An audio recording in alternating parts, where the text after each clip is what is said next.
Like how people ask for a program and don't show up.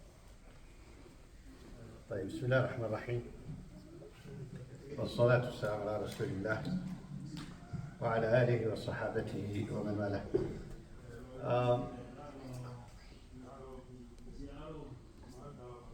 These days are considered days that are holy. In fact, they're so holy that the Quran forbids war and fighting unless it's extremely necessary. But other than that, these are considered Ashhur al-Hurum, the months where it's forbidden to kill anything.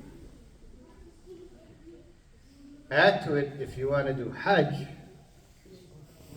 then it's even more divine, where even hunting is not allowed anymore. Which hunting is okay.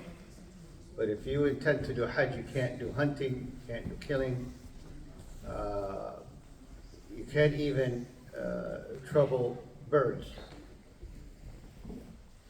No, cause them discomfort, you can't do that. So Hajj is very important.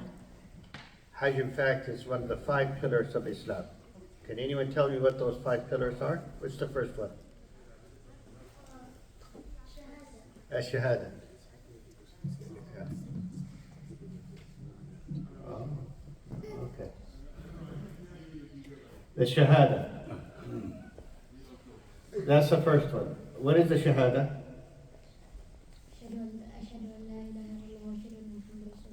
What does that mean?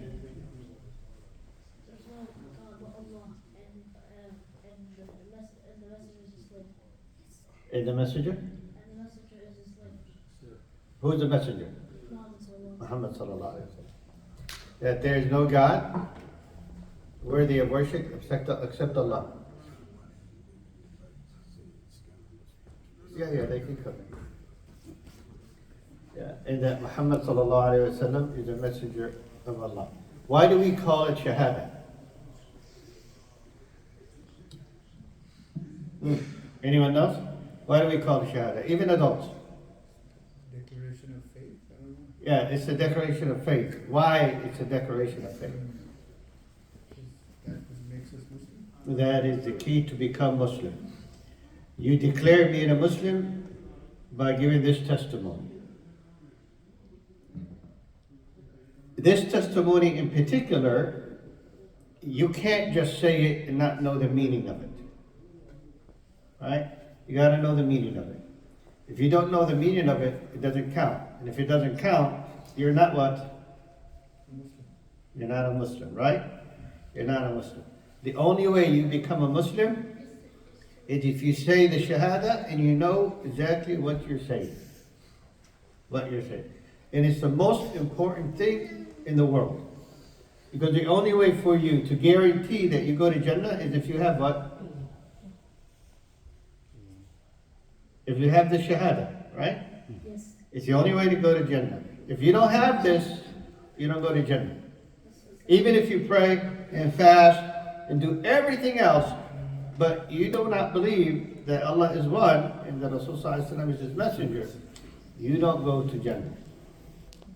Even if you're the best person, the nicest guy, you're nice to your neighbors, you're clean, you give charity, you look good, you're pretty and handsome. But if you don't have the Shahada, you don't go to Jannah. And you have to believe that.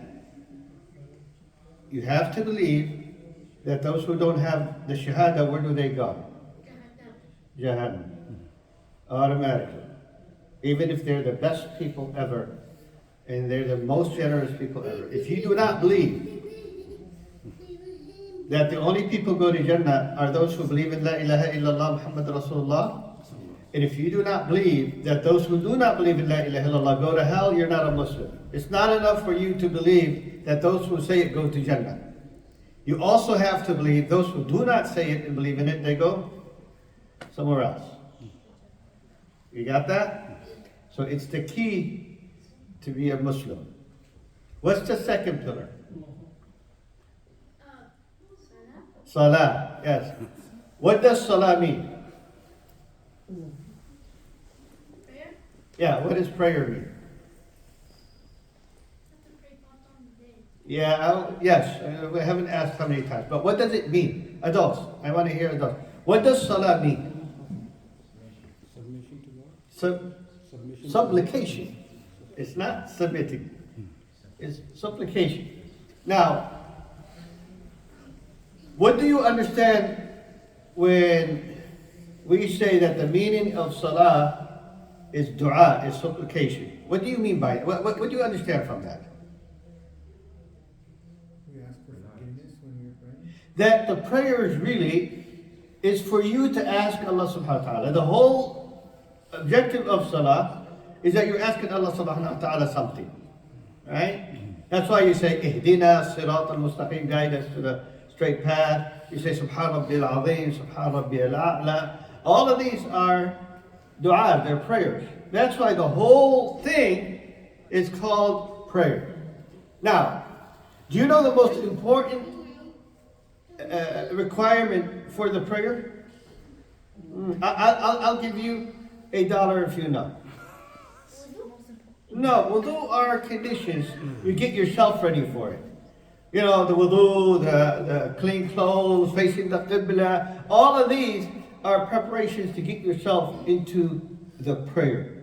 But once you are in the prayer, what's the most important thing? Focus on the prayer. Yeah, I'm not going to give you $1 because yeah. Al-khushu'. And it makes sense, right? Because if you're going to ask Allah Ta'ala something, then you have to what? You have to what? Focus, right? I mean, if you ask your dad money, Haida, if you ask your dad money and you're watching the TV and you say, Dad, can I have $5? And you're not looking at him, is he going to give you the $5? No. No, you're going to be all over him. Dad, $5, please, Dad, $5. Do that tonight, you'll see.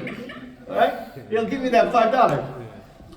If you focus, then it's truly a prayer. But if you're just doing the motions and you're just saying words and you're not focused, then it's not a prayer. That's why al-khushu' is one of the pillars of La ilaha illallah. You got that? Okay. What's the third pillar of Islam? Come on, you answered already. What's the third pillar? Yeah. You know what? You're absolutely right in the order.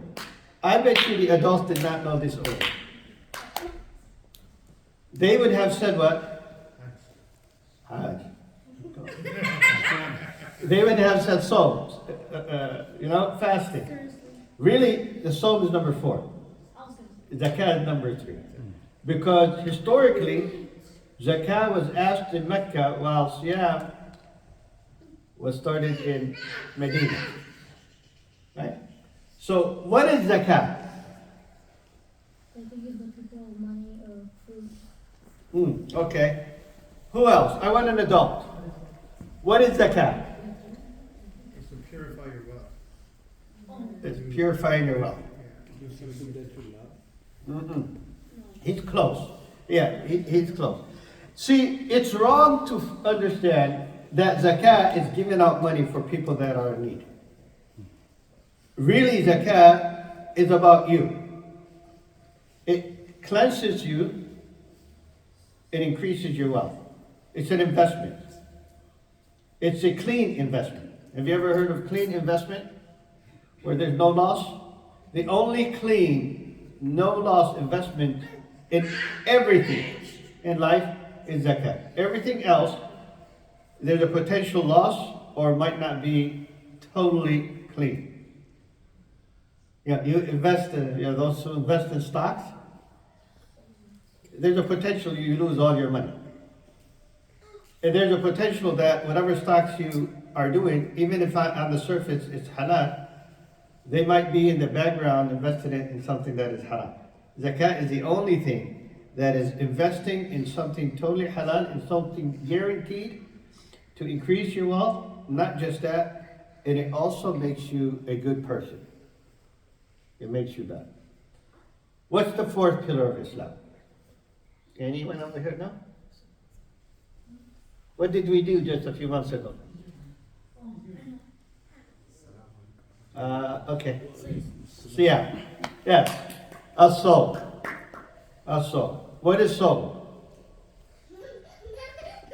Haida. Yeah, what does that mean? Yeah, you guys are for A half a day? No. When you don't eat. You don't eat? Okay. I want an adult. What is siyam? Anyone tell me? الامتناع عن الأكل والشرب إلى غروب الشمس. He said to refrain from food and drink and sexual desires from dawn to sunset. Is that really what the siyam is? You seek forgiveness, but only for the pleasure of Allah. Only you only fast. Sometimes people define what to be done. When you're defining siyam by refraining from food and water, etc., you're defining what you need to do. But in reality, your siyam is what? Learning discipline. The siyam is just refraining from all haram. That's why under it comes you don't speak foul, lower your gaze, etc., all these things.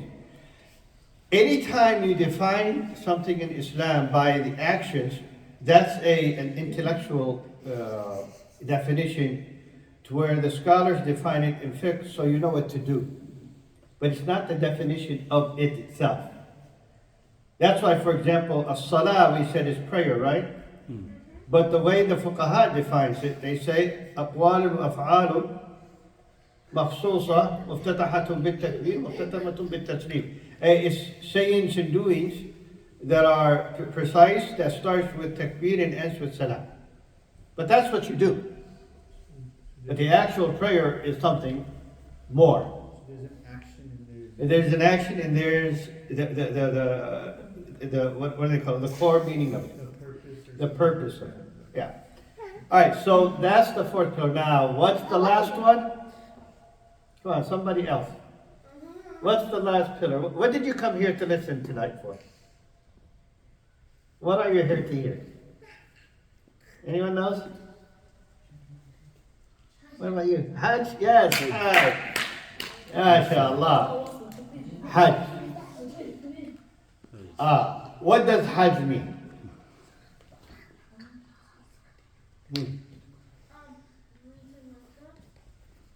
That you go to Mecca. Anyone else? And you go around the Kaaba. You go around the Kaaba. Huh? Adults, what does Hajj mean? Follow the footsteps of Ibrahim alayhi salam. Huh? Follow the footsteps of Ibrahim alayhi salam. Follow the footsteps of Ibrahim alayhi salam. What do you guys think? توحيد. الحج هو القصد. القصد. What does القصد mean? The intent. Hajj is the intent. Is the intent. It's not just going to Mecca. It's not just wearing ihram or going around the Kaaba or going to Arafah. It's the intent. That is why it is the only pillar. In fact, it's the only act in Islam, in all of them, that you actually have to verbally say it. Like when you go into Salah, you don't say, I intend to pray. Zuhr 4 rak'ahs and stuff. If you do Siyam, you don't say, I intend to fast. You just think it in your heart. But when it comes to Hajj, you actually have to say, I intend to do Hajj. Al-Qasd. Al-Qasd is the intent. Hajj is all about the intent. So why in Hajj it means to intend, even though you have to have the intention in everything? Why it was emphasized when it came to Hajj? Anyone know? Huh? Anyone?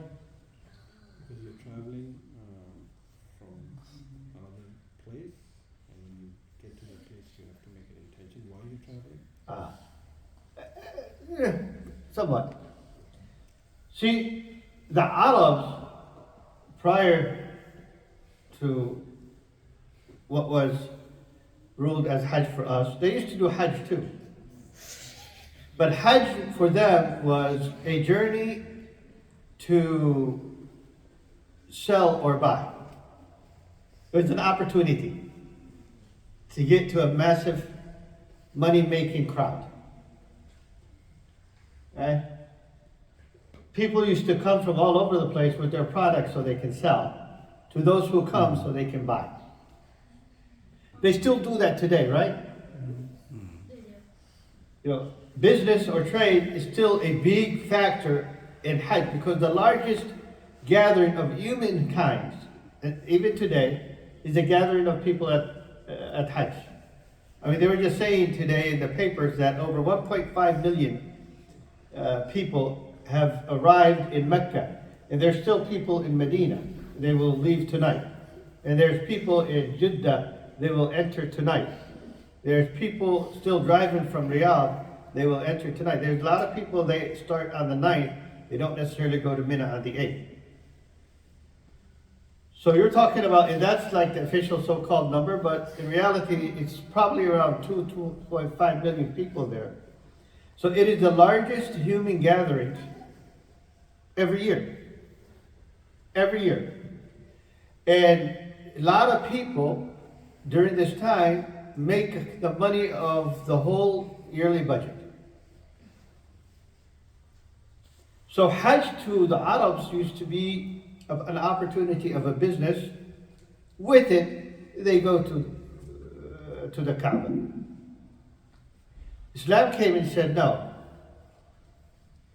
It defined Hajj by the intent itself from day one.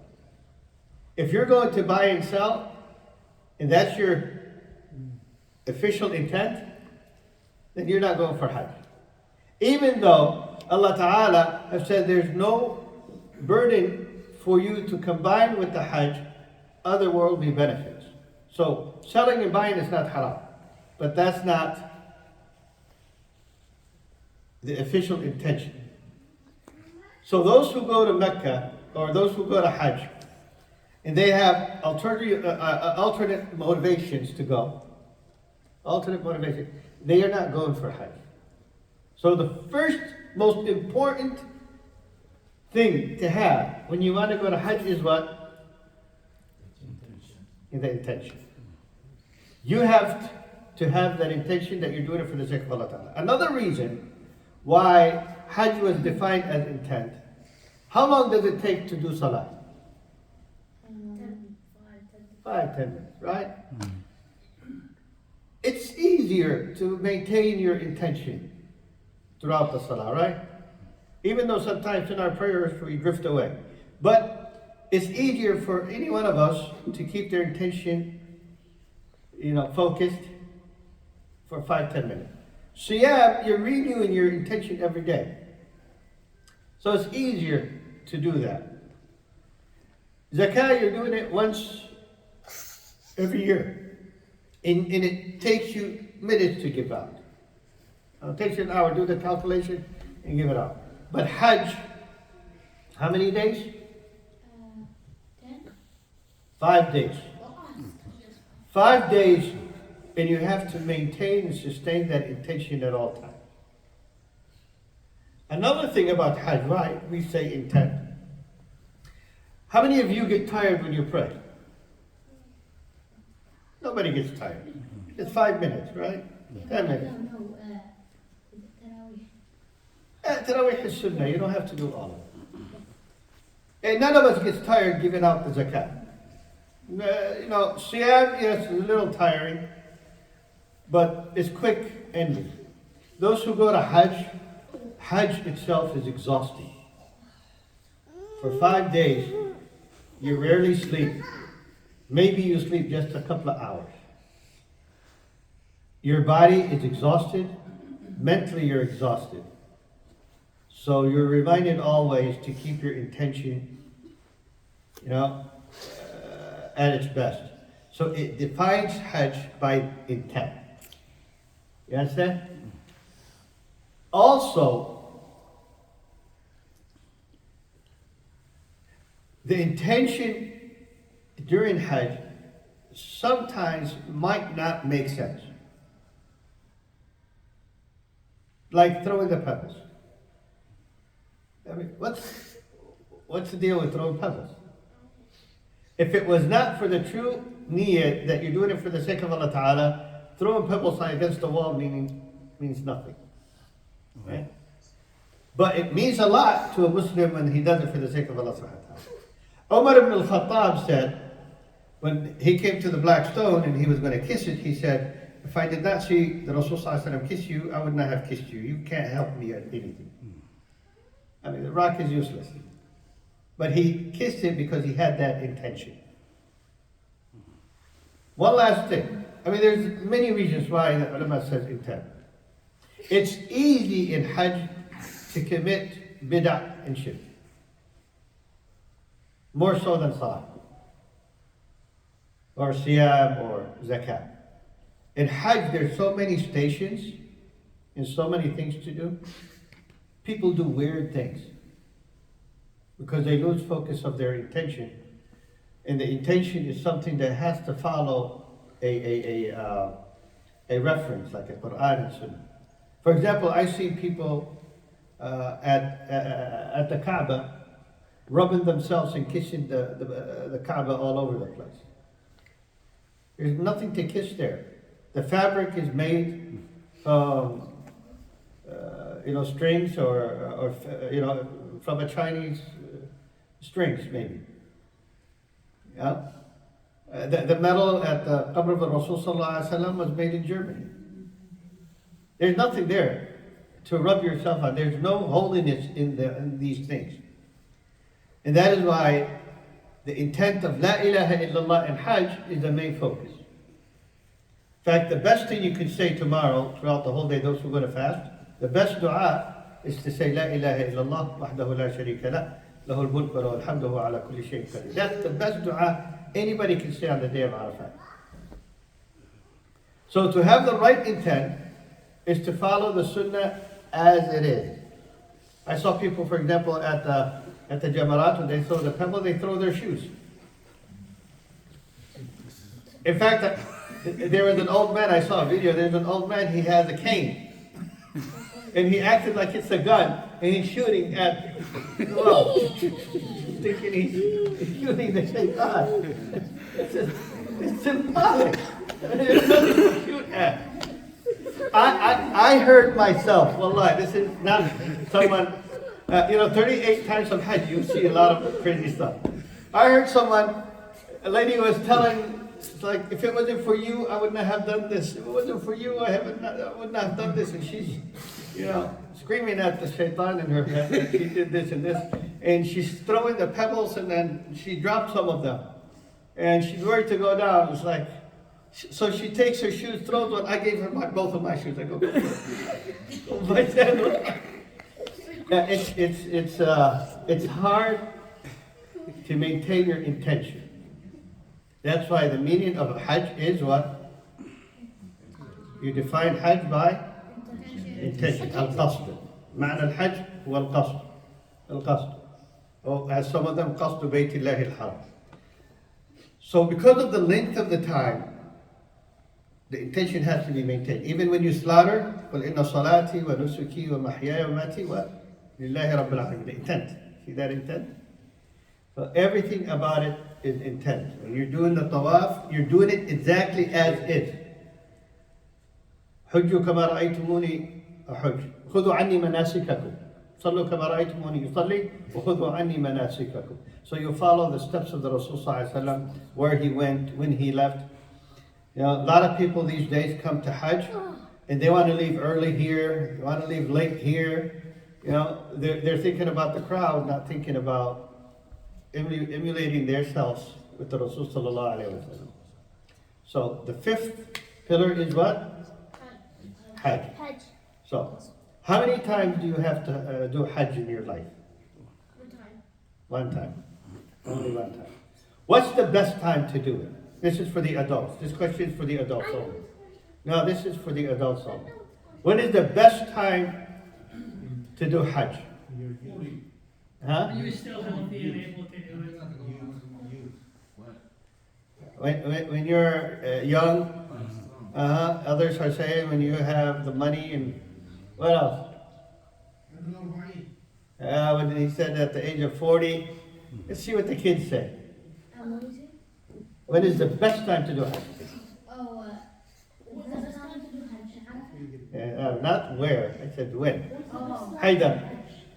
After Ramadan. After Ramadan? Oh. Yes. Well, the Hajj does come after Ramadan. Yes. After Ramadan? After Ramadan. Yeah, I agree. You get married. After you get married. Or before married. How's Sulaiman? When is the best time to do Hajj? Before you die. Rasul said before you die. When is the best time to do Hajj? The first moment that you're capable, that's the time you have to do Hajj. The moment you become an adult and you have the means, that's the time you have to go to do Hajj. Understand? Let me repeat that. The moment you become an adult, when do you become adult? متى تكون عاقل بالغ? When do you become an adult? I don't know why I'm asking a kid. You become an adult the moment you reach puberty. Alright? If you reach puberty and you have the means to go, and there's two things that you need for means. The money to go and the security to have. So if it's safe to travel and you have the means and you've reached the age of puberty, that's the time you have to go. You need to go. You need to go. Why? Why do we say that's the best time? Because if you don't do it and you die, you will be raised with Yahudis. Yes, because if by any chance you postponed and you die, you reach puberty at age 15, you died at age 16. People die at young, don't they? You die and you did not fulfill your obligation if you had the means.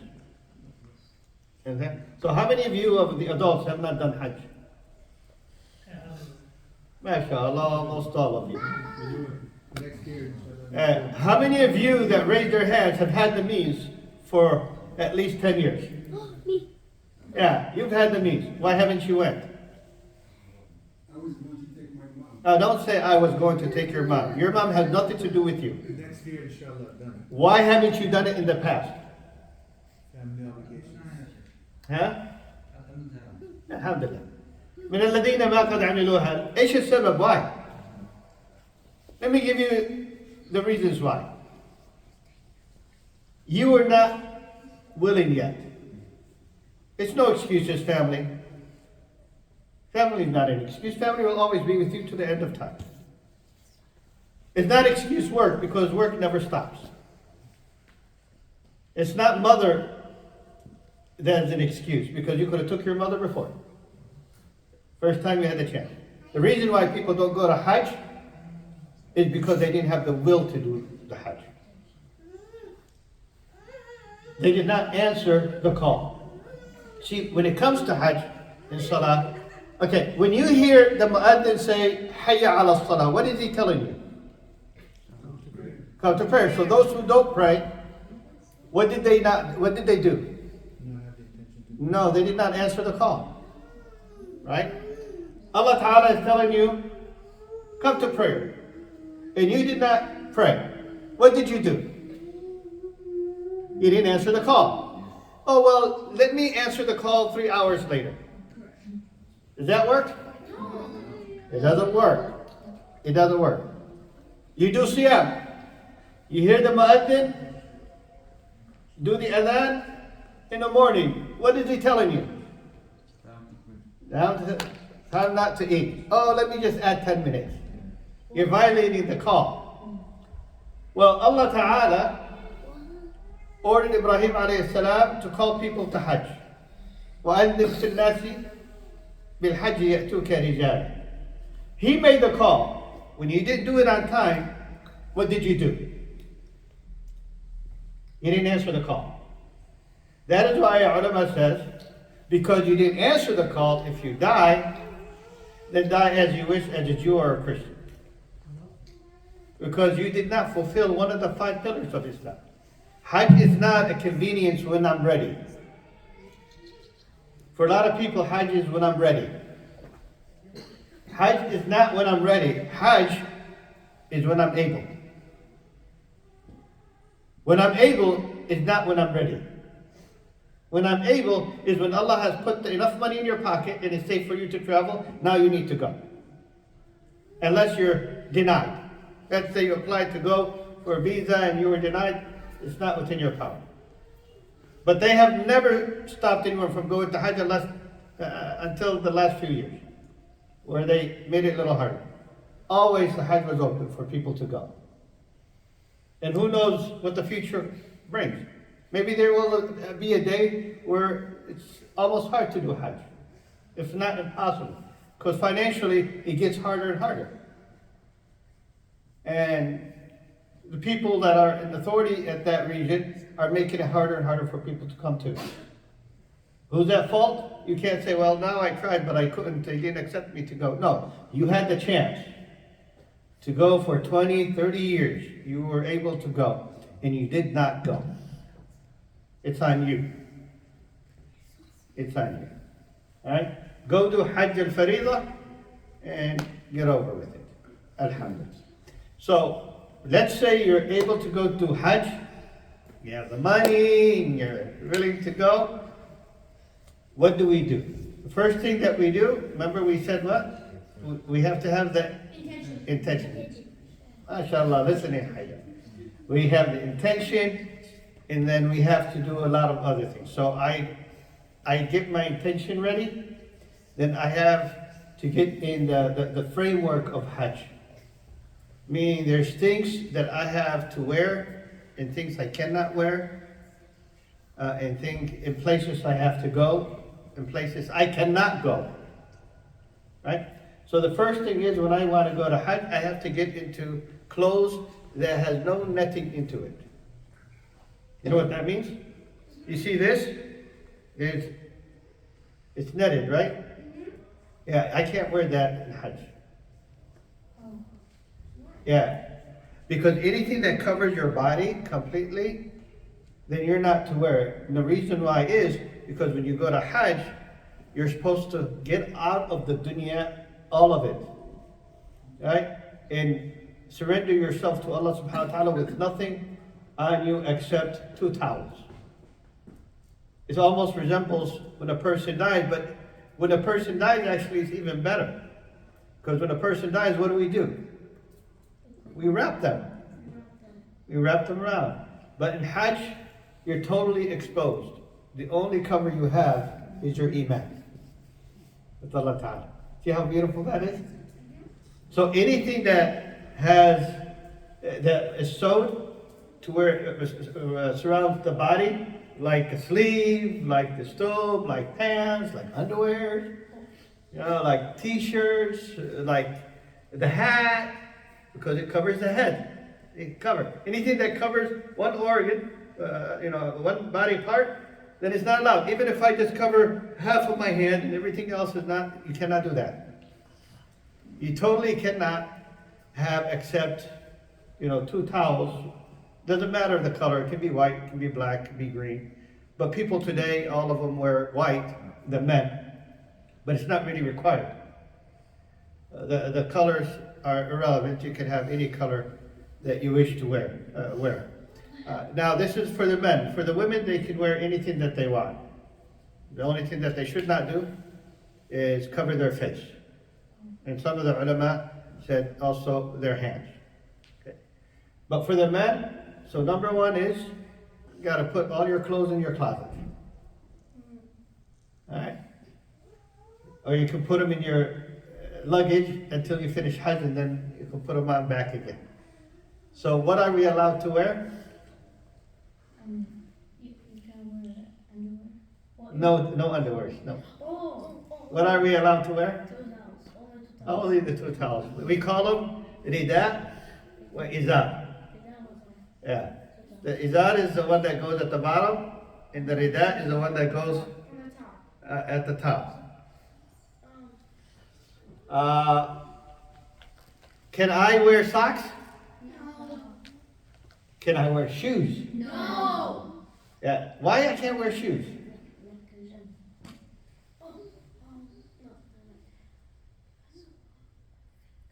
It covers your foot. Yeah, it covers all your foot. Remember we said anything that covers one part of your body completely, you can't wear it.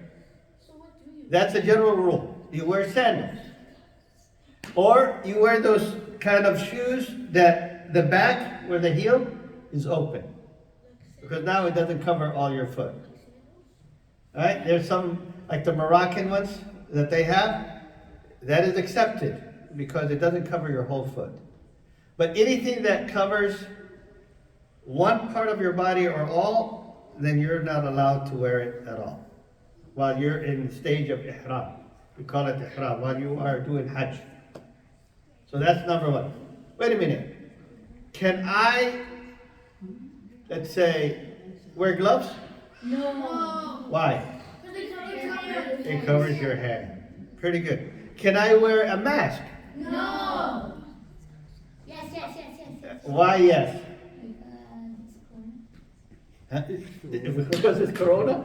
Yeah, that was a reason. At least that's what they told us. You can't wear it because it covers your mouth. Most likely you can wear it.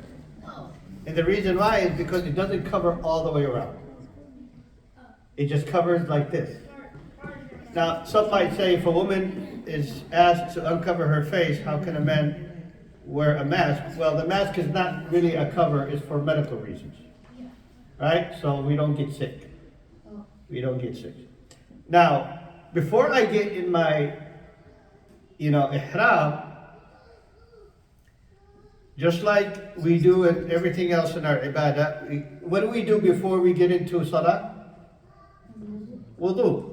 Well, before I do my ihram and do that intention that I said, it's sunnah to do a shower. Right? It's not mandated, but it's a sunnah that you take a shower, you would cut your nails, you trim your mustache or hair. Why do you cut your nails and trim your mustache? Why is that the sunnah to do so? And in fact, if you have long hair, braiding it is a sunnah. Don't leave it out. In fact, the Rasul ﷺ put gel to keep his hair still. Does anyone know why? I just have a question. Adults? Because for the next 5 days, or for the next really 3 days, you're not allowed to cut your nails, trim your hair, pull a hair. You're not allowed to do none of that. You're going to stink. So it's good to keep them in place. You can shower while you're in ihram, but you can't cut any of all that stuff. So you got to clean your body first.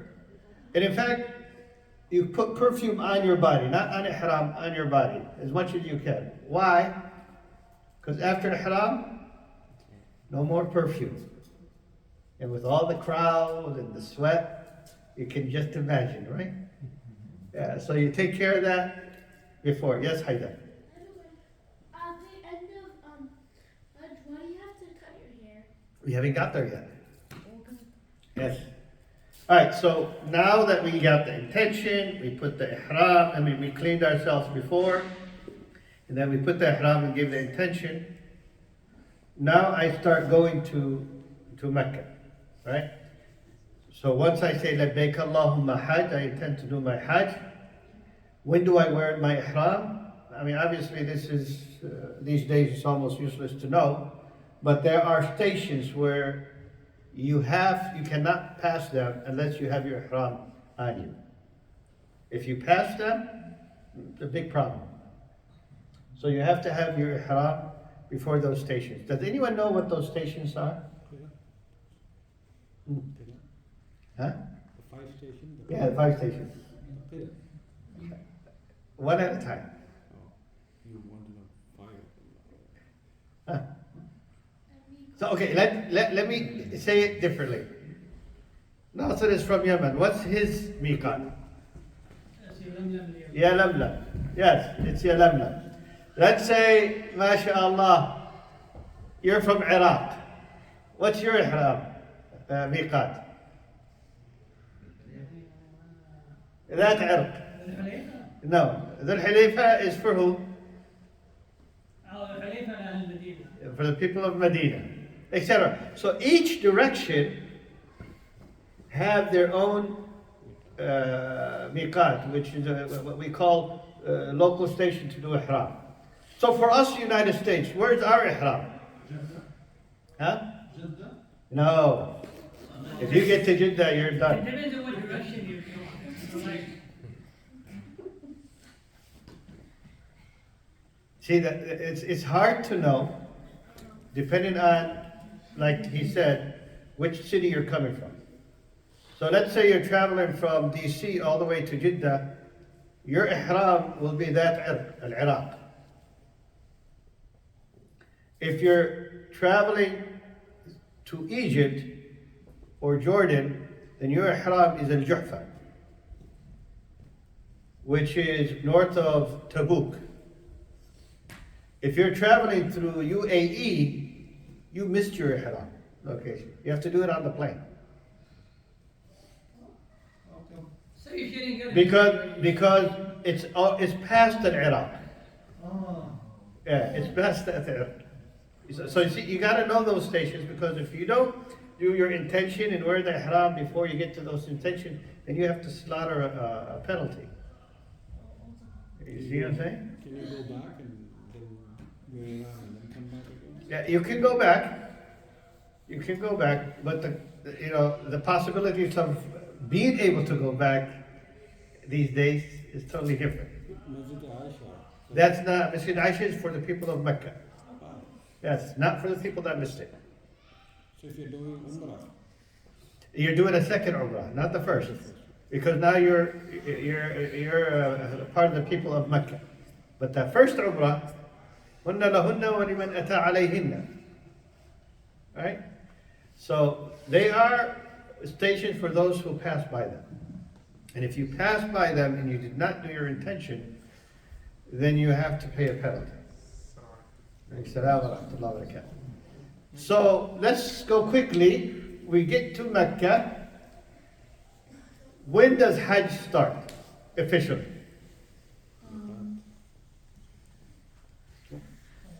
I'm going to give $10 for whoever knows the answer. When does that start? ها؟ يوم التروية ها؟ ها ناصر متى يبدأ الحج؟ Yasin has the- هيك 100 يا أخي. I'm too poor to do that. Hey, isn't that? When ها؟ Yasin.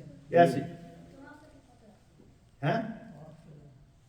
And طواف القدوم نعم. When does Hajj start? when you get into Iraq, when you make Nia, No, it starts for you. 2 months, 10 days after. or start for everybody. Yeah. When does actually Hajj officially start? Huh? Yeah.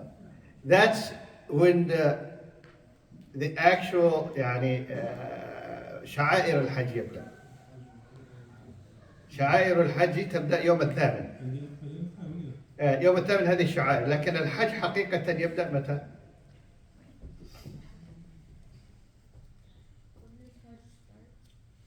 بدخول أشهر الحرم. When you make the intention, When the months of Hurum start, which is Dhul Qa'dah, you can initiate your intention for Hajj. 2 months, 10 days. Yes. So once Dhul Qa'dah comes in, you can initiate your Hajj. Okay? And for each individual, when does Hajj starts for each individual? The moment you get into your intention. So if you did your intention in Dhul Qa'dah, your Hajj already started. If you did your intention Arafat, that's when your Hajj actually started. So depending on, for each one of us, the moment you say Labbaik Allahumma Hajjan, that's when your Hajj starts. But for the Ummah, or the time for all, it starts with the entrance of Ashhurul Hurum. That's why some of the scholars call it Ashhurul Hajj. Ashhurul Hajj. In fact, even the Saudis now, once Dhul Qa'dah comes, they stop issuing any visas except for Hajj. Yeah, because now you're coming in. In fact, نشوف من منكم ذكي يفهم هذا. ما هو حج التمتع يا ناصر؟ تمتع إيه. مثلا ندفع المدينة. ها. What is حج تمتع?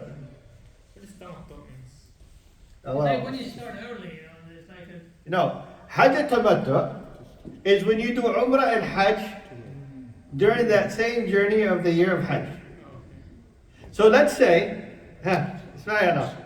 you go to Mecca in the start of Dhul Qa'dah. You did the Umrah and you left. Then you decided to come back to do Hajj. You're automatically what? What? Automatically, you have no choice. It means you're enjoying doing two rituals within the same time. So if you're going to combine Hajj and Umrah within the same year, then you are doing tamattu. In between the Umrah and Hajj, you took off your clothes and stuff, and because there's Qiran. Qiran is where you combine both, but you merge them. Tamattu is when you do them separately. So a lot of people who travel, they do tamattu because then you can do it separately at the same time. Yeah, because they go there early, they don't want to stay in their ihram all that time. They want to take their ihram off and put regular clothes, and then when Hajj starts, the rituals, with tarwiyah, then they want to put them back on. But the thing that many people don't know, let's say you live in Qatar, you decided to go do Umrah in Dhul Qa'dah. Then you came back to do Hajj, you're automatically considered mutamattah. So Umrah is only like 3 days, right? So you can do that. Umrah is 1 day. Just 1 day, so you can do it right. Umrah is 3 hours maybe. Yeah, at max 3 hours. If you're in good shape, you can do your Umrah in an hour and a half. There were days a long time ago when I was a student in Medina during the off seasons, because people didn't used to come. We would finish the whole Umrah in about 40 minutes. So in Hajj, like there are some rituals that they do, like they go and travel in places. What is in Umrah? Like what is the difference? There's a major difference. Umrah is just the tawaf and sa'i. That's all. You're not traveling anywhere. You're doing tawaf and then you're doing sa'i and you're done. Of course, you trim or shave your hair. We'll talk about these things. But Hajj is you're going to different places in Hajj, from Mecca to Mina to Arafat to Muzdalifah and back to Mecca, then back to Mina, and then you stay in Mina for a few days. It has to be on foot walking or No. travel? By the way, it's too soon, but I'll mention it anyway. Does anyone know how the Rasul Sallallahu Alaihi Wasallam did his tawaf? On the camel. He didn't do tawaf walking. Rasul Sallallahu Alaihi Wasallam never did tawaf walking. So He did his tawaf riding the camel. He just did one much. Yes. And he used the cane or the stick to touch the black stone. He never went down to kiss it. He did that in the Umrah. But during Hajj, he touched it from distance. So a lot of people even hide there. Yeah, no. That's why I said there's a lot of bid'ah. That's what I said in the beginning, the intent. You came in a little late. Yeah. So, yes. Some people kiss the Kaaba. Yeah, well, we talked about that too. You kiss the black stone, not the Kaaba. So you pass the miqat, you get to Mecca, you want to do Hajj. Do you have to go to Medina? For Hajj, no. yeah, it's not like For anything. Does anyone need to go to Medina, have to go to Medina? Yeah. Not have to, but they go anyway. Well, Not have to. You don't have to. Yes. But, the Masjid of the Rasul Sallallahu Alaihi Wasallam is one of the 3 masajids that a person is permitted to visit. Notice the word permitted, not encouraged. Because one prayer is equal to 100. That's irrelevant. But the hadith says, لا تشد الرحال إلا إلى 3 مساجد. المسجد الحرام, المسجد الأقصى, ومسجدي هذا. He said, no transportation is to be prepped for a journey except to 3 masajid. Masjid al-Haram is Mecca. Masjid al-Aqsa, may Allah subhanahu wa ta'ala put it back in the hands of true Muslims. And Masjid Hada, and the masjid that he's in, I'll get to you, hold on. The Masjid of Medina. Right? But the hadith said, La tushad, no one should have the intent to get out of their way to travel to a place.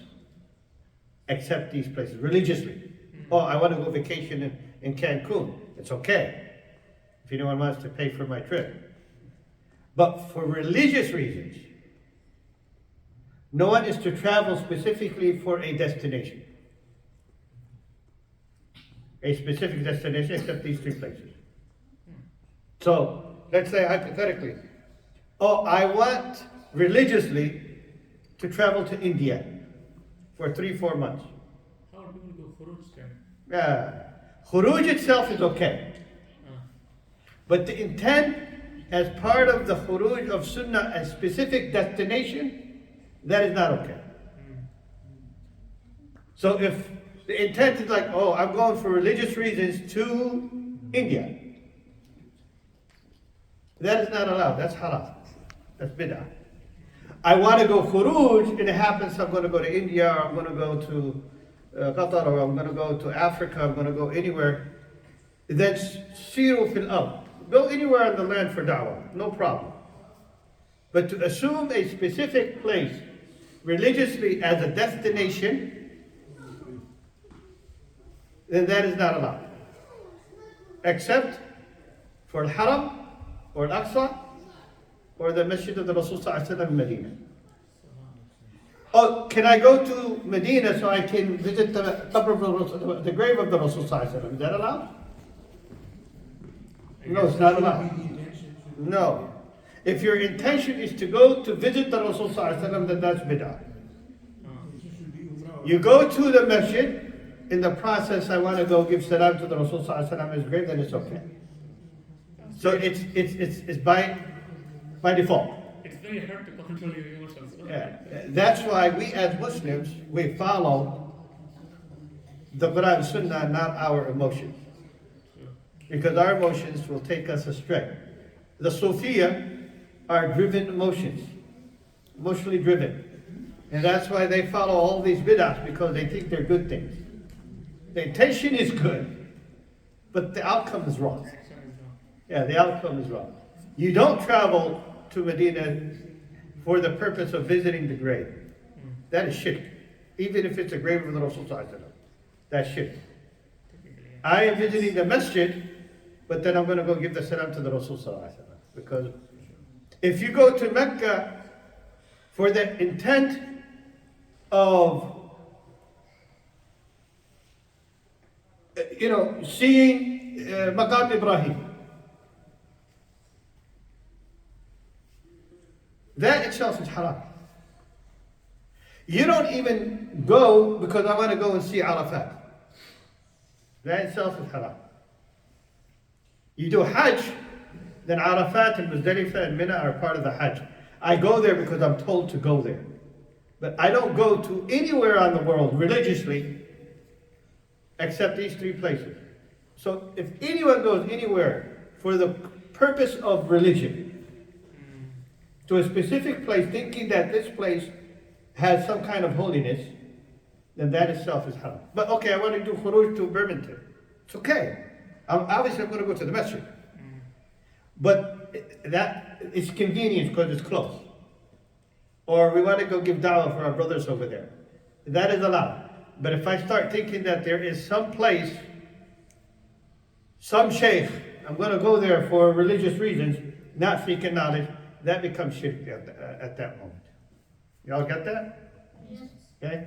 Yeah, it's important to talk about these things, haqidah, because we mix the shirk into our ibadats, not knowing that they are wrong. So I go to Mecca, if I am able to go to Medina, it's a good thing to go and pray and have 1,000 salats per salah, as a reward. Also to see history where the Rasul Sallallahu Alaihi Wasallam, the best city on the face of earth, in reference to the barakah, is Medina, not Mecca. The best city as a location is Mecca, but in reference to the barakah, it's Medina. What's the proof of that? Usually when people go there, Because the Rasul Sallallahu Alaihi Wasallam said, Allahumma ja'al fil madinati daf'i ma ja'alta bi Makkata min al-barakah. So for every one barakah in Mecca, there's 3 in Medina. Daf'i means 3 times that. Even people come from Hajj, they say the same thing. Yeah, and also the Iman in Medina, the aura of it is just different. Anybody that went to Hajj or went for Umrah and visited Mecca and Medina, 9 out of 10 times people will come and say, I felt more spiritually attached Yeah, that's what and connected in Medina than I did in Mecca. That's not by coincidence. That's actually a dua that the Rasul Sallallahu Alaihi Wasallam made for Medina. Ibrahim made dua for Mecca, and Rasul Sallallahu Alaihi Wasallam made dua for Medina. In the strength of your dua, it depended on the strength of your connection and value to Allah subhanahu wa ta'ala. And the best of all of those who Allah created amongst men is Muhammad sallallahu alayhi wa sallam. So even though Ibrahim alayhi salam Khalilur Rahman, but the position that the Rasul sallallahu alayhi wa sallam has, no other person has. وصاحب المقام المحمود. There's no one that has a position of the Rasul sallallahu alayhi wa sallam. He is صاحب الشفاعة العظمى. And because of his value, his position high, his dua was more powerful than anyone else's dua. So even though Ibrahim made dua for Mecca, and all people find themselves wanting to go, tahwi ilayhim. Everybody wants to go to Mecca for Hajj. And he made dua for Mecca to have all the fruits of the world to go there. You go to Mecca, you find every type of fruits. Whether you're talking about dragon fruits or oranges or apples, whether they're off season or in season, you'll find them in Mecca at all times. وَارْزُقْهُم مِّنَ الثَّمَرَاتِ. That dua was accepted. But the spirituality in the barakah, when the Rasul Sallallahu Alaihi Wasallam made it for Medina, it became more powerful than what Ibrahim alayhi salam made for Mecca. You understand? So why do we say I can make my own dua for you, but then I know that Nasir, I expect, because no one really knows, but I expect that Nasir has more religious connection, spiritual connection than I do. Because he's older, even though he's not, or he's more dedicated to his deen, he's a hafiz of the Quran, there's this. I come to him and say, can you please make dua for me or dua for my kids? Because my thought process is his dua will be more likely to be accepted, and even if both duas are accepted, his might be more powerful because of his position, his value in the eyes of Allah subhanahu wa ta'ala. And that's why the Sahaba used to ask the Rasul sallallahu alaihi wasallam to make dua for them. And in fact, Umar ibn al-Khattab, he said the best day of his life is when the Rasul sallallahu alaihi wasallam told him, لا تنساني من صالح دعائك يا أخي. Do not forget me from the best of your du'as, O my brother. He felt, since the Rasul sallallahu alaihi wasallam asking him for dua, that's a valued position right there. The Rasul sallallahu alaihi wasallam wills the acceptance of Umar's dua. You see what I'm saying? So you ask the best of people to make dua for you. Not that they're the reasons for the acceptance. but they have to be alive. But yeah, they have to be alive. But the spirituality of it, that you think that they're better, is that. But that does not entitle them to special treatment. All are equal in this life, right? All are equal.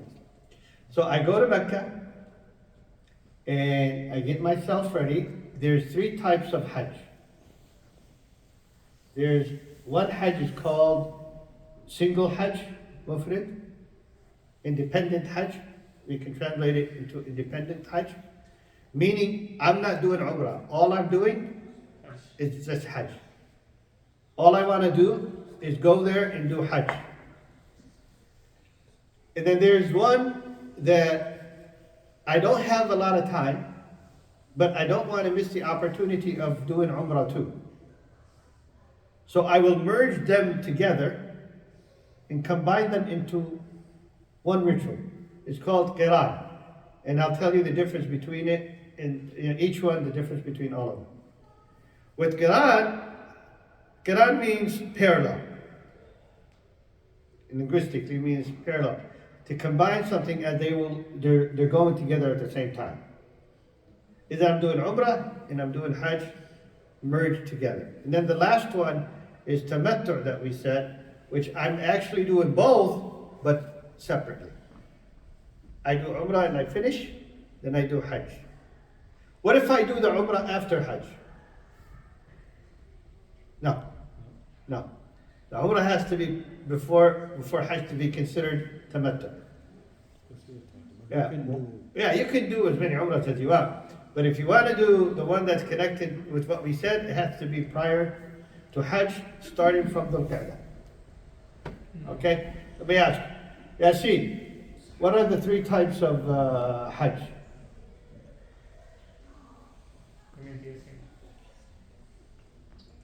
See, you were raising your hand. You were not listening. Yeah, I'll get you a question. What's the three types of Hajj? Who knows? What's the three types? What about you? Yeah, what about you?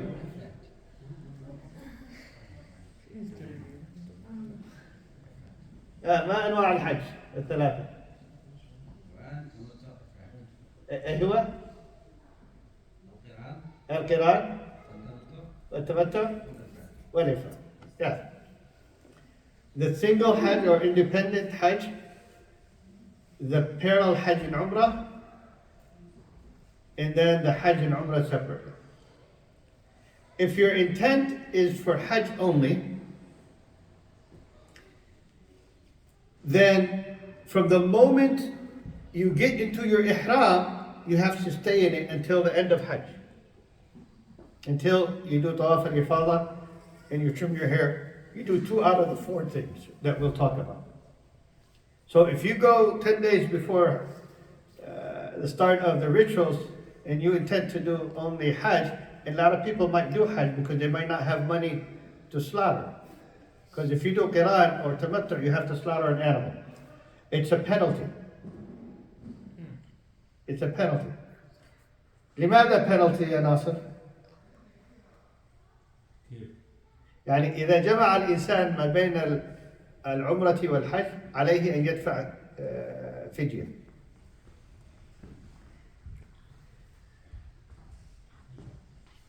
See, you are supposed to dedicate a time to do your Umrah and to do your Hajj at 2 separate total times. Because you're given an exemption to do them at the same time, you pay penalty. There should have been 2 separate independent trips for them. But you were given a leeway, so now there's something you have to pay. And that's a blessing from Allah Ta'ala that He allowed us to do that. But if you do ifrad, you don't have to slaughter anything. But you have to stay in your ihram from the day you arrive till the time you do Tawaf al-Ifadah and throwing the pebbles and trimming your hair, or the slaughter and pebbles and hair. Either way. Alright? So you get to Makkah, let's do Ifrad first. You stay in your ihram, there's no Umrah done. Okay, so can I do Tawaf when I arrive? Yes, because it's called Tawaf al-Qudum. It has nothing to do with the Umrah. It's the Tawaf that is considered for the appearance, for the arrival Tawaf. Why is it called Tawaf al-Qudum? Because let's say I go and visit Sayyid. The first thing I do at his door when I get there is what? Give him salam. Give him salam. I don't just go in there and go to the dinner table and where's the food? Right? No, I give him assalamu alaikum, then where's the food, bro? If you're gonna go to Mecca, the first thing you should do is give Allah salam. How do you give him salam? Tawaf. That's the salam. You do tawaf. Huh? The tawaf is sufficient enough for tahiyyat al-masjid. But even if you come to the masjid here, unless it's after Asr, and with some of the scholars, even after Asr, the first thing that you do when you go into the masjid is do what? Tahiyyat al-masjid. You give salam to the masjid. Right? You give salam to the masjid. I mean, there's a little debate over 3 different times. Should you or should you not? That's not the point right now. So if I'm doing ifrad, when I get to Mecca, first thing I do is I go do tawaf. Tawaf is 7 rotations around the Kaaba. Where the Kaaba is on your left side, left hand, you start at the black stone by saying Bismillah Allahu Akbar, and then you go around and make dua 7 times. Is there any specific dua for each time or just like? There is no specific dua for each rotation, but there is a specific dua between Rukn al-Yamani and the black stone, where you say رَبَّنَا آتِنَا فِي الدُّنْيَا حَسَنَةً وَفِي الْآخِرَةِ حَسَنَةً وَقِنَا عَذَابَ النَّارِ. Yeah, that area or that distance, the Rasul Sallallahu Alaihi Wasallam repeated that. Now there are some other du'as where Bismillah Allahu Akbar, Allahu Akbar, Kabira, Alhamdulillah, that kind of thing. But in general, the Rasul Sallallahu Alaihi Wasallam was not consistent in the du'as that he was making except between the Rukn al-Yamani and the black stone. Also, and this could be a question as well, when you, for non-Arabic speaking, you can do your own dua in your own language after when you start. That's a very good question. Yes. And in fact, I want to talk about this so much because it's important for us here, not just Mecca. The tawaf is considered salah. He asked tahiyyat al-masjid, he said tahiyyat al-masjid. Well, tahiyyat al-haram is tawaf. So it is salah. You know, the Rasul Sallallahu Alaihi Wasallam said, "At-tawafu salah," or في الحديث, غير أنه مجيد فيه الكلام. The tawaf is salah, but is permitted to talk. To talk to somebody. If تقول بسم الله الله أكبر.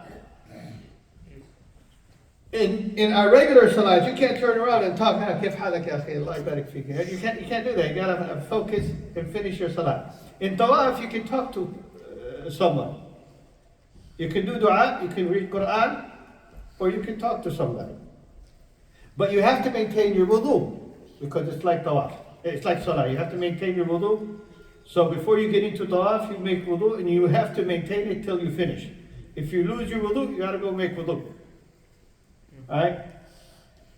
Now, remember what we said, what's the meaning of salah? What did we say? Ask for forgiveness or ask for something. Dua, yeah, supplication. Well, the tawaf is, what did we say you do? Dua. Yeah, dua. Same thing, dua. Am I allowed, since it's dua, in dua is I'm asking Allah subhanahu wa ta'ala something for myself.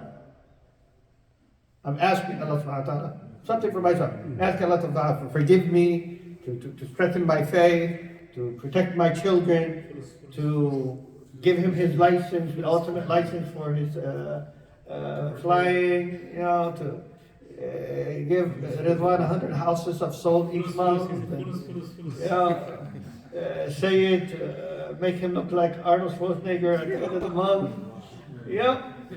Everybody has something that they want to do, right? That they want in their life, their priorities and all that. And also he just finds one day that he doesn't need to work, especially this last month and a half at the new place, burnt out. It's dua.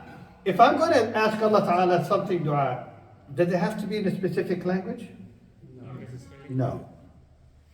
Because the languages are just a sign of Allah Ta'ala. وَاخْتِلَافُ أَلْسِنَتِكُمْ وَأَلْوَانِكُم. The differences in your colors in language is a sign of Allah Subhanahu wa Ta'ala, not a sign of who we are. And He speaks all languages. He understands. He doesn't need to understand the language. He understands the thoughts. Right? Ibrahim made dua without speaking. He spoke in his heart. Yeah, I get that. So, if you're doing tawaf, you can make dua in whatever language you want. It does not have to be Arabic language. Because you're asking Allah something. And for it to be viable, you need to know what you're asking, and you need to have ikhlas while you're asking. And it cannot be ill-feel, sinful that you're asking. If it has to be known what you're saying, then you have to speak your language. I did tawaf all those years, thousands of times. I don't know how many umrahs I did in my life. And I would hear people read from a book, and they would read it wrong. Because they don't know the Arabic language. In fact, sometimes they would curse themselves. But they don't know that they're cursing themselves because they're thinking that it means nothing. And imagine if I asked Sulaiman just earlier before, Sulaiman, I want you to do this and this and this in the office. He understood me. He said, don't worry about it, I'll get it done, I'll even take a picture and send it to you. Yeah. If I would have asked him in Arabic, and the same thing, I say, Sulaiman, he didn't understand anything. Would he have been enthusiastic to tell me, oh, I'll do it and I'll even take a picture and send it to you? The reason he said, I'll take a picture and send it to you, because he understood. That's a good example, yeah. If you don't understand what you're saying, you're not asking anything. In fact, the ulama have spoken about people going as a group, and then one person make the dua, and everybody else just repeats. Allahumma, Allahumma, and they repeat after that person. We have a joke. A faqih from Yemen took a group with him for Hajj, and then while they're doing the tawaf, he's saying, Allahumma, they said, Allahumma, inna, nadarna, nu'ti, sayyidana, alf riyal. And they're all saying it. After they finished, he said, all of you owe me 1,000 now. Because he was saying, oh Allah. And they say, oh Allah, I commit. They give an oath. They give our saying 1,000.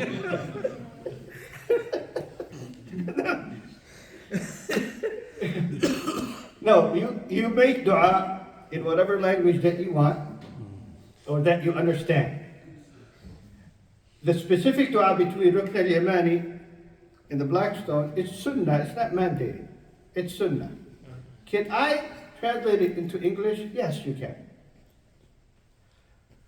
Is it more preferred to say it in Arabic the way that Rasul said it? Yes, it is. But you still can translate it. Now, I know he's about to ask, so can I make my dua in my own language in the regular salah? Because I know he was about to ask that. Yes, you can. Anywhere in salah you're making dua. Even in the Fard Salah?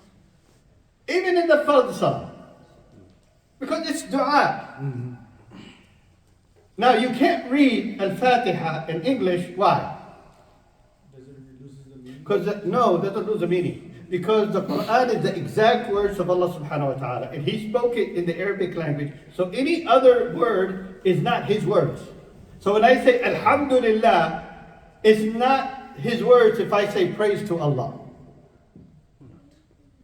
Because His words is Alhamdulillah. In the Quran, mu'jiz, linguistically, it's a miracle even linguistically. It has, it's impossible to replicate. That's why He said in the Quran, speak even one verse like it. You can't. The Quran can only be in Arabic. So when you are in the regular salah and you read Surah Al-Fatiha, because Al-Fatiha is rukn min arkan al-salah, it's a pillar of the salah. If you don't read Surah Al-Fatiha, your salah is not accepted. Right? You have to read Surah Al-Fatiha in Arabic. Okay, what about everything else? What if you miss your first rakah and get it in before? You're behind an imam? Yeah. His recitation is sufficient enough for you. So you don't have to recite when the imam is reciting? No.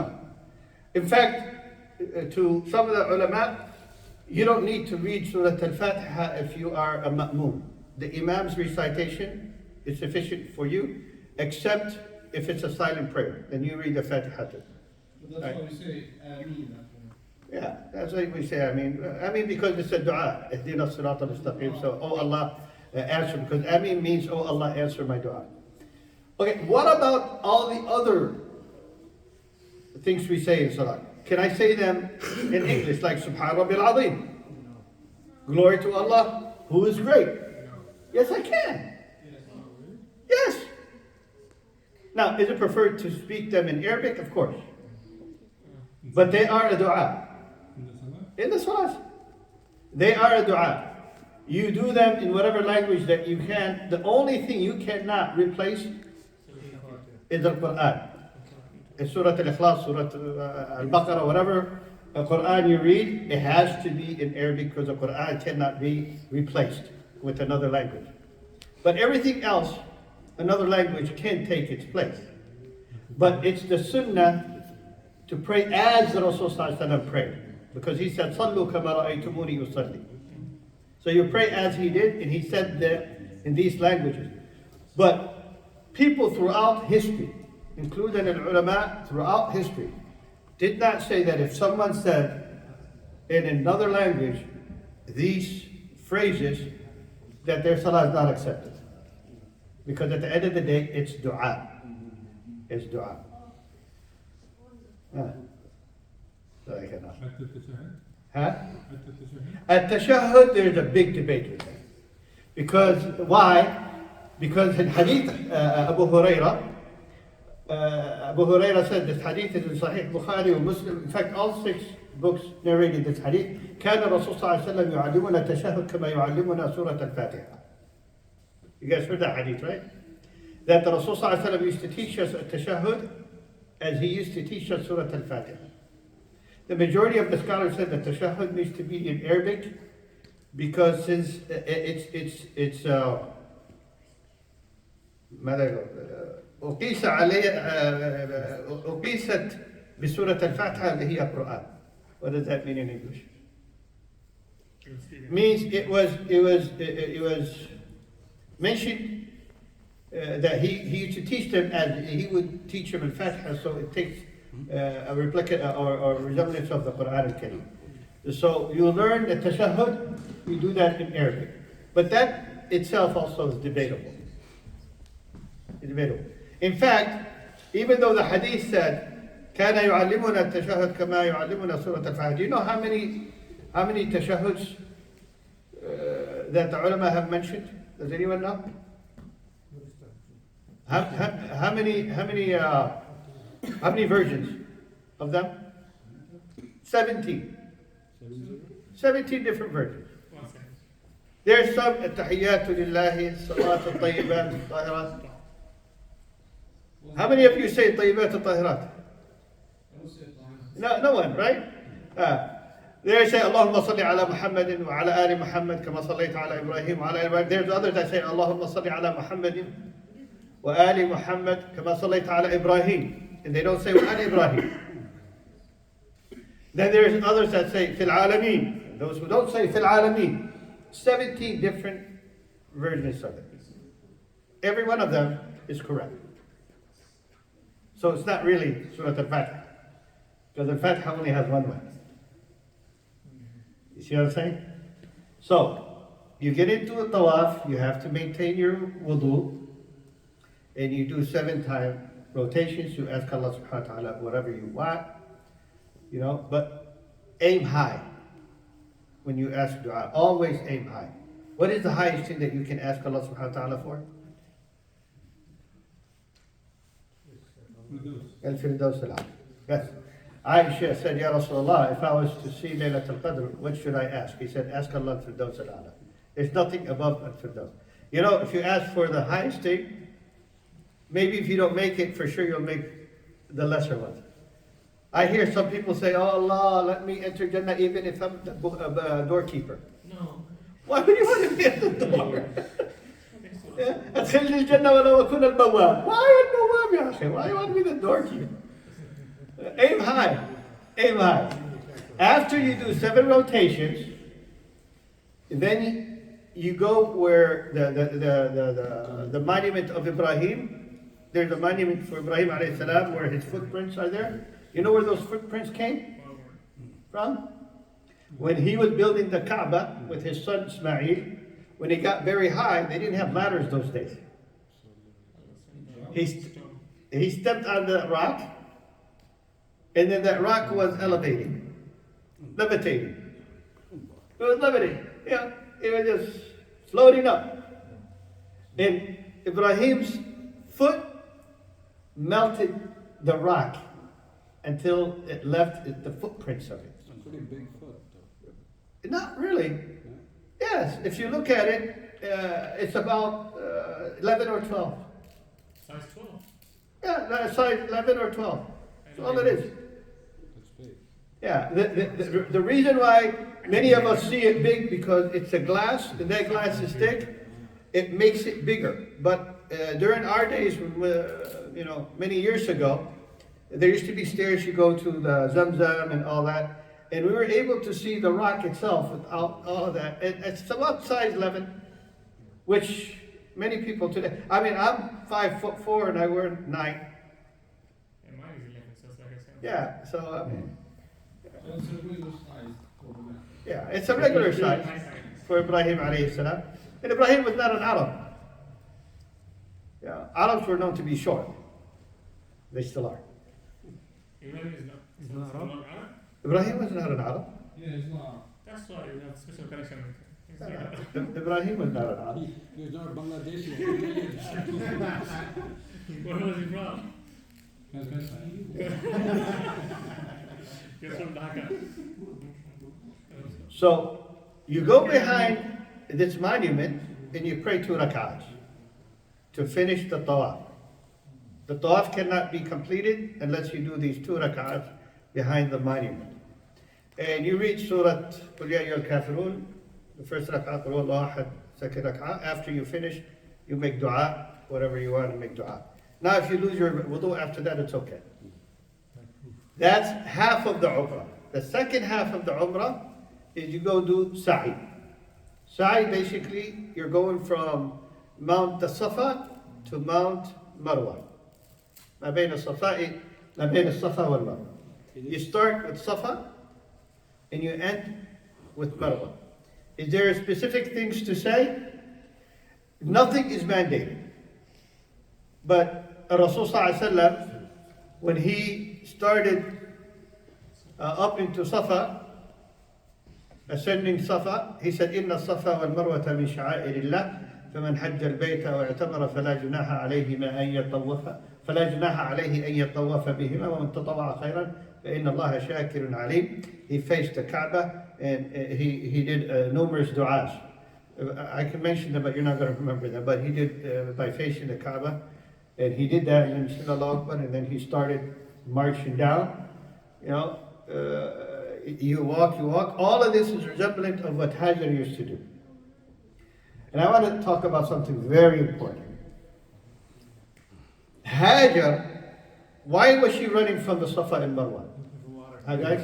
Looking for water. Why she wanted, what do you mean for water? Why was she looking, she wasn't really looking for water, no. No, she wasn't looking for water. She was looking for people. She had her son at the lowest level of the valley. And she was running up the mountain, Safa, to see if anyone comes from that direction. And then running all the way to the other side, the love of the mother, hoping to see if anyone on the other side are coming. Then when she gets in the middle, she's losing sight of everything. So she starts running. She goes faster. And she kept on going like that. The moment she finished her 7th rotation, the last one, if you start in Safa, where do you end? Marwa. All of a sudden, she didn't hear Ismail crying anymore. And when she turned around to see what's going on, she noticed there's gushing of water from under his feet. That water is called Zamzam. And she was so worried that that water will run out that she kept on squeezing and making a puddle, to where it doesn't run out. Rasul Sallallahu Alaihi Wasallam said if she had left it flow, it would have kept on flowing till the day of judgment. But Zamzam's still there till the day of judgment. You know how many people drink every day? That well's still there. There's no other water that tastes like it or has the minerals of it. It has protein in it. Have you ever heard of water having protein? And carbs? They analyzed Zamzam in the lab and they found in it carbs and protein and everything that you need. ما يجوا ولا ين. Abdullah ibn al-Mubarak kept on drinking Zamzam for 18 days. He gained weight. That's all he was doing. He gained weight. So Zamzam is nutrition. Not just that, it's also a blessing. If you drink it as medicine, it cures your illness. And believe me, it does. If you have the right intention. I have stories, personal stories, that nothing can deny that is true. There was a sister that came from San Ramon, California. It's close to San Jose. She was diagnosed with cancer, given only a few months to live. Stage 4, there's nothing, they stopped the medicine. And she came because she wanted to do Hajj and hopefully die in Mecca. And she came and she said, "Ya Sheikh, can you make dua for me that I die in Mecca?" I said, "Why do you want to die in Mecca?" She goes, "I have cancer." And I said, "Why not just ask Allah Ta'ala to give you a cure?" She said, "They said there's no cure." I said, "Allah is the one that cures. وَإِذَا مَرِضْتُ فَيَشْفِينِ." Ibrahim said that. And I said, I'll ask everybody else to do so. And all of us collectively made dua for her and Arafat and all that. But more importantly, or equally important, we told her to drink Zamzam as much as she can, not eat anything, bathe in it, drink it. She finished Hajj, she went back. I thought she passed away. A year later, they were doing a party for an anniversary, for Hajj anniversary for the group, the bus that we had. And I was invited to go to my group that I took. We were 48 people. I traveled to San Ramon. I asked the sister that was there, and I said, "You know, what's the story of so-and-so? She's still alive?" She goes, "Oh, she's coming." She came and I asked her, she said, "I'm totally cured." When I came back, there was no cancer there. Yeah, what happened is there was true intention. Now, someone might say, "Well, I went and did dua and I came back and I didn't get what I asked for." Well, your heart wasn't there. Just because you ask doesn't mean Allah gives. He said, وَإِذَا سَأَلَكَ إيش? عِبَادِ. He didn't say, وَإِذَا سَأَلَكَ anyone. If they ask you about me, he said, no, my servants. فَإِنِّي قَرِيبٌ أُجِيبُ دَعْوَةَ الدَّاعِ إِذَا دَعَانِ. I will answer the call of those who call upon me. But he's talking about his servants. So when you ask, you have to have that iman with your prayer for it to come. Oh, but we see kuffar make prayers and it's accepted. No, they're accepted for the dunya stuff. Allah Ta'ala does not give the spiritual aspects for them. Right? So, you start from the Safa, you end Marwa, so 1, 2, 3, 4, 5, 6, 7. You know, there's a group from Yemen, from our village, they went to Hajj. I've been telling you, this is a true story. That was back in 1985. And they were doing 1, 2, 3. They couldn't finish at the Safa, at Marwa. Yeah, they couldn't finish. So I took them, but I didn't want to do Umrah that time. I was just sitting. So they sent somebody. They said, "We can't finish. You're telling us we finish at Marwa. Every time we finish, it's at Safa." Because they were considering back and forth as one. No, you go 1 and you come back 2. Now, where Hajar used to run, they have green lights there. You're supposed to, speed up. Not run, but speed up to where you don't hear your footsteps. That's what I wanted to talk about. Now, a lot of the ulama said, this is only for men that they run. Women are not allowed to speed up. Why ya Nasir?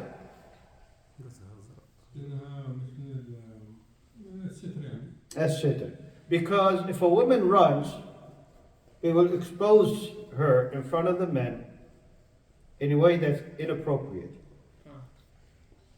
Right? There's her physical structure will be more exposed, because the concept of women wearing hijab is not because they're ugly or anything.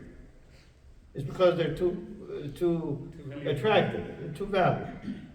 So they wear hijab to cover their attraction, so men that are sick don't intend anything towards them. If she is running, that's more likely to expose her. Now I want to ask you guys something. Just a question out of the blue. What are the chances anyone in the Kaaba doing sa'i is going to think badly that he wants to do something with a woman because she's running? What are the chances? Almost zero. If it's not zero. Come on, you're just in the Kaaba, you're doing tawaf, you're doing sa'i, and you're going to be worried about looking at a woman running? But still, for the protection of our hearts, the women are told to walk while men jog.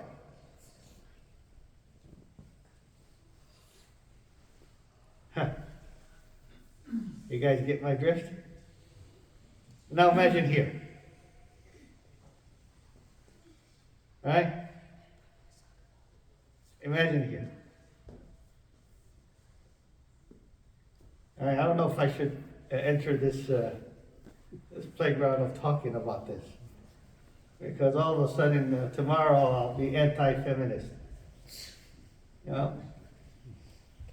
But if our religion told the females to be conservative in the way they walk in the most holiest place on earth, shouldn't they be more likely to be more conservative in the way they attain themselves in probably one of the most worst areas on earth?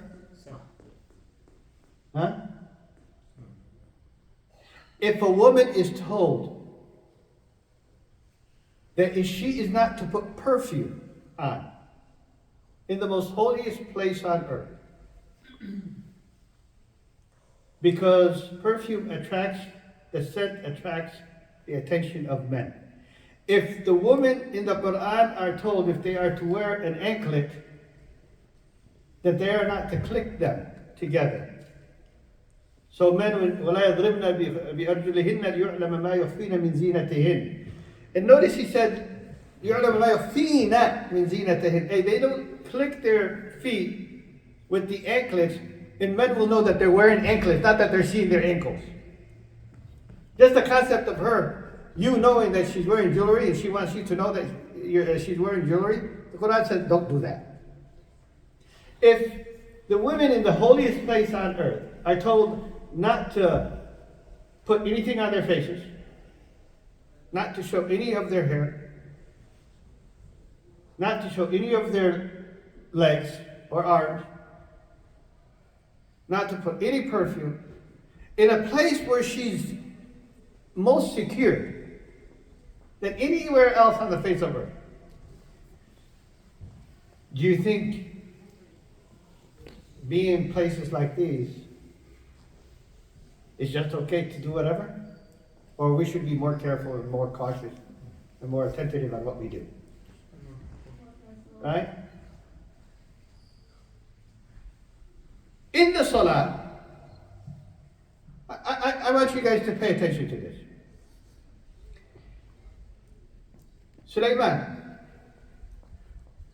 sit as you would sit for tashahhud. How do you sit for tashahhud? Sit. Norman, you do it. He didn't understand what I said. Okay. This is how a man sits in a tashahhud. You know how a woman sits? No. How she's asked to sit? Shouldn't we do the same? No, she doesn't do the same. Oh, so. Oh, really? Yeah, legs together and more likely on the side. Oh, Why? This is in salah. Why? that's tough. Because the more the woman shows conservatives, more protection of her body, the more is better for her. Are you encouraged to do the same with sujood? No man, what is that? Yes. Okay, do sujood, Norman. Sujood? Yes. They go total, For men, do sujood. You see, you're supposed to straighten your legs while you do sujood. If it's a woman doing sujood, how's she supposed to do sujood? I don't know. I'm not a woman. Yeah, she's to keep her buttocks connected with her feet, and only bend her neck, her back to do sujood. No way. So she doesn't lift. And where does she pray anyway? Excuse me, what? So you want to do and then see? Huh? You want to do, you can see? He just showed you. He's telling it to women. No, for a woman. Oh, well, I can't see it on that.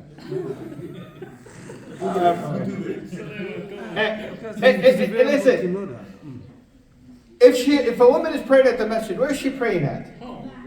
At the back. Actually, no one even sees it. But she's still asked to be modest and even in the way she sits. Now imagine if she's at home. Let's say she's at home. The best place for a woman to pray at home is where? In her most private, closed dorm. Not the living room. The most secure place for her, most quiet place, personal place, that's the best place to pray. Now, she can pray in the living room. We're talking about better and better and best. Right? If a Muslim is told to do these things at moments of complete security, then is it appropriate for her to go stretch her legs and bend her back and show her buttocks at the gym?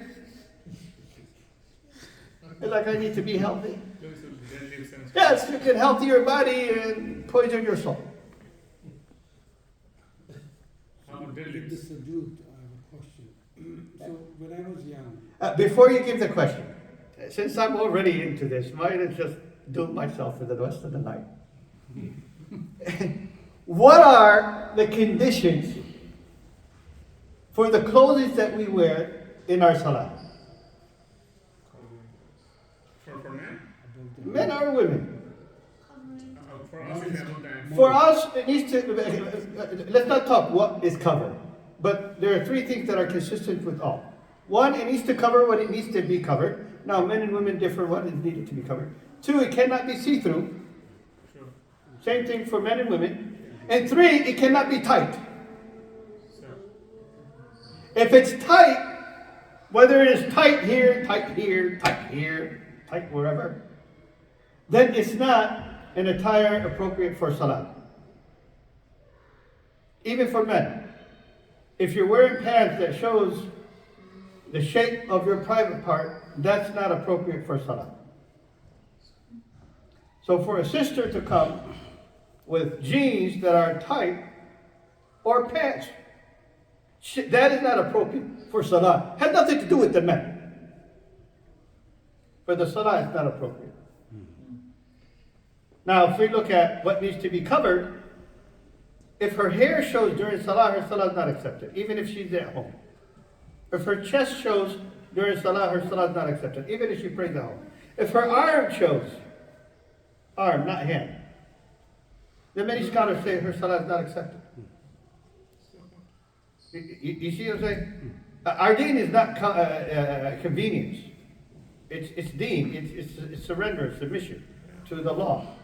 Right? To the law, especially during salah. What about feet? No, feet is okay, even though there is, in the Maliki, you have to cover your feet too. Because there's a hadith that the Sahabiyat said when they do sujood, their feet show. He said, lengthen your clothes, make it longer. But there's a debate with that. But coming back to it, al-haya is essential for a righteous woman. Haya is essential for a righteous woman. If a Muslim woman does not have haya, it speaks volumes of the lack of her faith. Not her practice, her faith. Haya is not just being bashful. It's how you attain yourself in a way that you're overly protected of who you are and what you want. You're not overly aggressive. they teach a woman that that's weakness. No, that's strength. It's easy to be crude, it's rude and aggressive. It's hard in a society so open to be conservative and held back. Don't y'all agree? Now, again, if in the Kaaba a woman is told to attain all these practices and cover herself in the way that is mentioned in the hadith, then we have sisters here that are very, very offended when the Imam says, well, sister, you should be, better in the way you dress or more conservative in the way you dress. Brother, that's not for you to say. That's between me and Allah subhanahu wa ta'ala. I really have a problem with people saying, that's between me and Allah subhanahu wa ta'ala. Who are you to judge me? The statement is true because I don't know your intentions inside. That's between you and Allah subhanahu wa ta'ala. But what you have showed me, yes, it has something to do with me. And I religiously have to tell you that's wrong. Same thing for the brothers. When you are also not showing your moral compass, you're not entitled to say, but brother, I never really intended anything wrong. Why are you thinking about me so negatively? I'm just trying to be courteous. No. What your intention is between you and Allah subhanahu wa ta'ala. What you show for the world, you're judged by it. You're judged by it. So if you're found in the wrong place, then there's an explanation that you have to give. If you said something inappropriate, your intention is irrelevant. What you said is relevant. You understand that? And you can go along with all of that stuff. What's challenging for us as parents, what we know needs to be done is one thing, what can be done is another. Right? We know what needs to be done, but not all of us are capable of enforcing that or encouraging that on our children to do so. So we're faced with, I either break the back of the camel and force them to do what's needed, and then they might totally stop everything and run away from home or something, or I can take whatever I can. Just taking whatever I can is not a permission of not what to do with the other things. It's still wrong. But we end up taking what we can.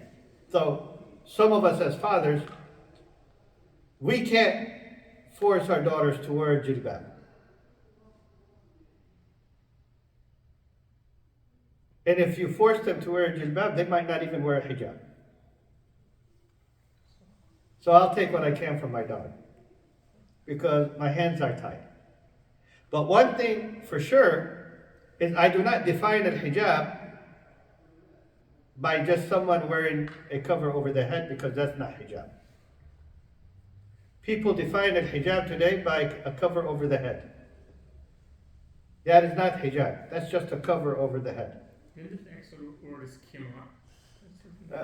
Al-khimar itself is just a different language. But al-hijab, different phrases. Al-hijab is defined by the whole body of what's being worn and what's being covered, not just a cover over the head. In today's world, especially here in the United States, oh, mashallah, the sister is muhajjaba. She covers her head and shows her butt. The reason why we're telling you to cover is to protect your butt, not to protect your hair. The man is not interested in lusting your hair.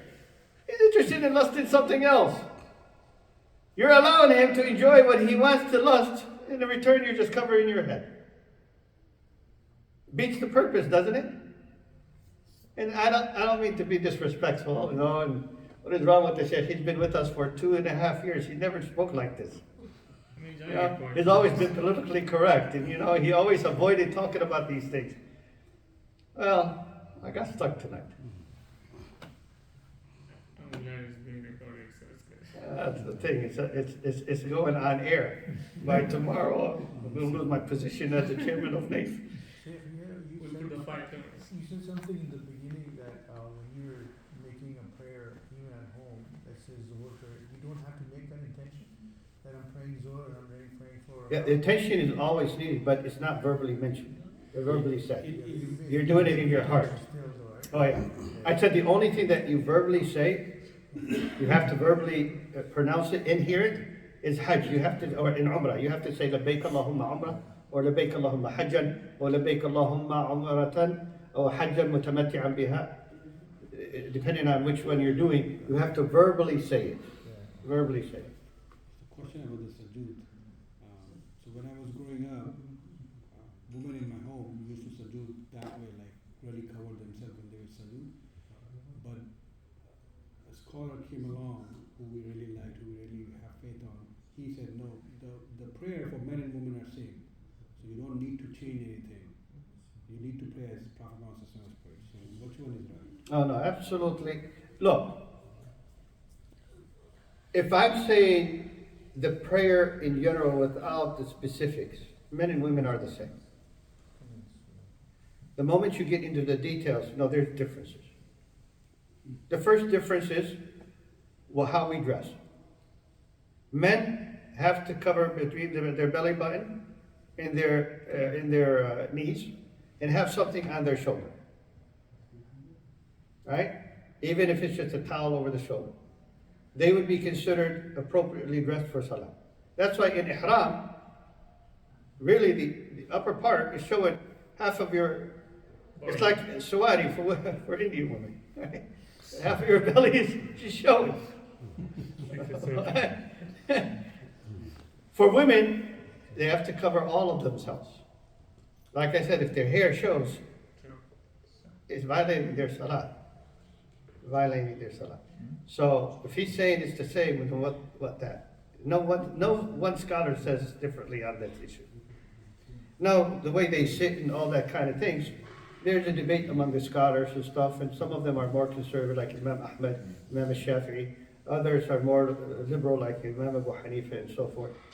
We can debate over that. It's not a problem, however, but no, they're not the same. But it is recommended, you're saying, for women to sujood in a way that it's not showing. Yes, it's not true. Even among, okay, if we pray men as a group, where does the imam stand? Front. If a women are praying, where does their imam stand? In the middle with them. Yeah, she doesn't go ahead of them. To be as more conservative as possible. Because even women among women, I never understood this. Listen, I never understood the hikmah of it, because I always thought, growing up, a woman to a woman is a woman. You know, because our ulama have talked about what is a woman allowed to show another woman of herself. Right? Because a woman with another woman, they don't have to wear hijab. They don't have to cover, the hijab. So what is a woman allowed to show in front of another woman? And I always thought that it's kind of a going out there at Hanabila, where they said the only thing a woman is allowed to show another woman is what she's allowed to show a male relative of her family, which is the face, the hands, the hair, and some of them added a little bit of the chest, but they cannot show the legs all the way up, the thigh, the stomach, and all that kind of thing. They say, no, a woman is not allowed to see that. Now, other scholars, they say a woman is allowed to see from another woman everything except the private parts, just like men are not allowed to see the private parts. Because anyone that sees, Allah Ta'ala, in the hadith, it says, Allah will not look at someone that looks at his brother's private part. So these, when you go to the gym and you go to the locker room and all that, it's a problem out there. Right? But I never really understood growing up in Medina why some of the ulama are so stern with this. I mean, she's a woman with a woman. Come on, what's the difference? But today, I think it makes sense. Because you don't even know who's gay and lesbian anymore. Wallahi. Now I'm even worried to show another man, shorts. I don't know what he's looking at. I mean, we live in a sick time. Seriously. In every single day. And sometimes some of us think that there's no homosexuals within the Muslim community. There is. There's a lot of homosexuals in the Muslim community. But they just have a hard time coming out because of repercussions of coming out. Just like the Christians back in the 60s and 70s, no Christian came out and said, I'm gay. Now every Christian that comes out and says, I'm gay, they celebrate it. There will be a day where they celebrate Muslim gays. In fact, if you go to Toronto, there's a masjid for gay Muslims. If you go to D.C., there's a masjid in Washington, D.C. for, they call themselves progressive Muslims, for gays and lesbians. I'm not kidding, I'm not making this up. You guys heard of Amina Wadud? She became a big name years ago because she said women should give khutbah and make adhan and lead salah. She's married to a woman in Toronto. I'm ready for you. Yeah, so I'm worried what to show even my fellow Muslims, men, these days. And women, I think the best thing to do is be on the precaution all the time. Your family, and that's enough. Everybody else is all the same in my eyes right now. Jazakumullah khair. Barakallah feek. Make adhan and iqam at the same time.